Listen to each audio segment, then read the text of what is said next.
প্রার্থী হাজী এনায়েতুল্লাহ, তিনি বেশ কিছু ডিসপিউট গতকালকে পেয়েছেন, যেগুলো অলরেডি কমপ্লেন আকারে জমা দেওয়া হয়েছে।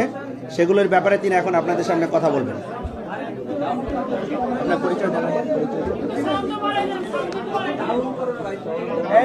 শুরু করবো ভাই, শুরু করি।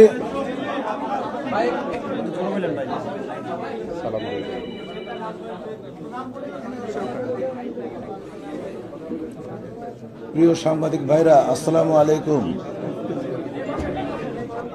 আমার নাম হাফেজ হাজী মোহাম্মদ এনায়েতুল্লাহ। ঢাকা ৭ আসনে আমি সংসদ পদপ্রার্থী ছিলাম। ভোট গণনায় অনিয়ম ও জালিয়াতির অভিযোগে ফলাফল ঘোষণা স্থগিত ও ব্যালট পুনর্গণনার দাবিতে আজ এই সাংবাদিক সম্মেলন করতে যাচ্ছি। ভোট গণনায় প্রধান অনিয়ম ও জালিয়াতি সমূহ: ধানের শীষের অনেকগুলো বান্ডিলে ১০০টি ব্যালট পেপার না দিয়েও গণনায় ১০০টি হিসাবে দেখানো হয়েছে। ২ নম্বর, দাঁড়িপাল্লার পোলিং এজেন্টদের ভয় ভীতি দেখিয়ে কক্ষ থেকে বের করে দিয়ে তারপর রেজাল্ট শিট তৈরি করা হয়েছে। দাঁড়িপাল্লা এজেন্টদের আপত্তি অপেক্ষা করে অনেক পোলিং এজেন্টদের রেজাল্ট শিটের মূল কপি সরবরাহ করা হয়নি। ভোট গণনার সময় গণনার মাঝামাঝি এসে ম্যানিপুলেট ও রিগিং এর উদ্দেশ্যে গণনাকে অহেতুক দেরি করা হয়েছে।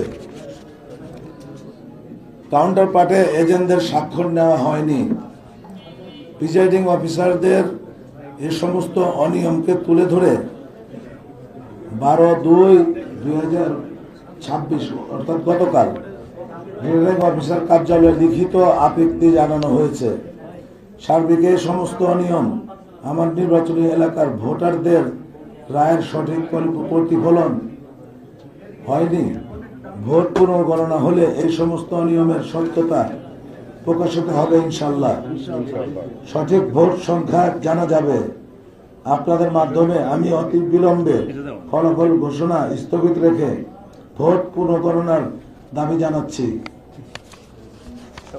সবাইকে ধন্যবাদ। আসসালামু আলাইকুম রহমতুল্লাহ।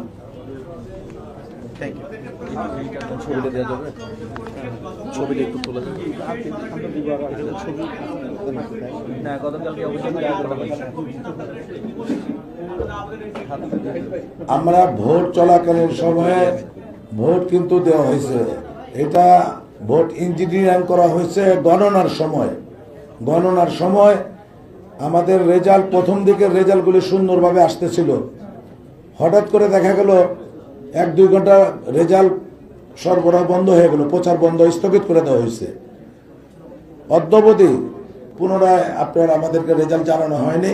আজকে হঠাৎ করে দেখলাম আমরা যে আপনার ওই রেজাল্ট শিট তৈরি করে ওনারা ওই আমাদের বিপক্ষ পার্টিকে বিজয় ঘোষণা করে দিচ্ছেন।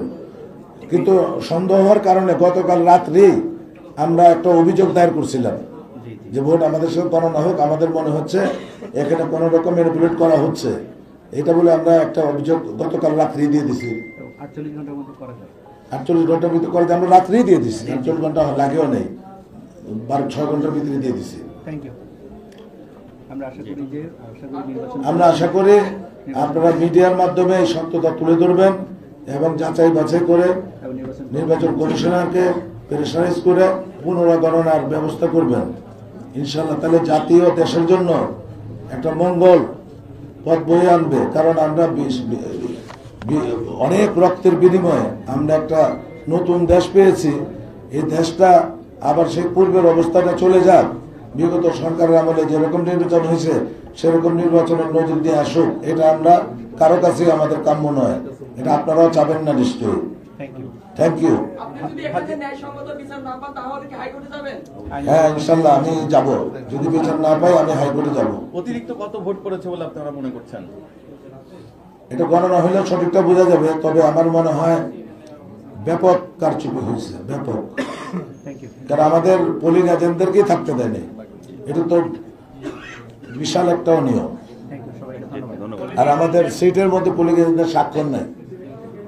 স্বাক্ষরযুক্ত কোনো সিট আমরা পাইনি এখন পর্যন্ত। 2-4টা বাদ দিলে। জেনারেল ভাই, আপনি বলছেন যে পোলিং এজেন্টদেরকে বের করে দেওয়া হয়েছে। তাৎক্ষণিকভাবে প্রশাসনের সহযোগিতা চেয়েছেন কিনা এবং চাইলে তারা কি বলেছেন? প্রশাসনের সাহায্য চাওয়া হয়েছে, কিন্তু অনেক ক্ষেত্রে দেখা যায় প্রশাসন সঠিকভাবে আপনার সহযোগিতা করতে পারেন না এবং ওনারা অনেক ক্ষেত্রে ভয়েও চলে গেছে, আমাদের সাথেও যোগাযোগ করে নাই। পরবর্তী জানছি যে তারা ভয় আর এদিকে আসার সাহস পায় নাই, এমন ভাবে তাদেরকে ভীত সন্তুষ্ট করা হয়েছে। কতজন পোলিং এজেন্টকে বের করে দেওয়া হয়েছে? পোলিং এজেন্ট আপনার মোর দ্যান 50% বের হয়ে গেছে ভোট গণনার আগে, এবং ভোট চলাকালীন সময়ও প্রায় 40-50 জন আপনার এজেন্ট আমাদের ছিল না। আমি ঘুরে ঘুরে দেখছি, তাদেরকে বের করে দেওয়া হয়েছে।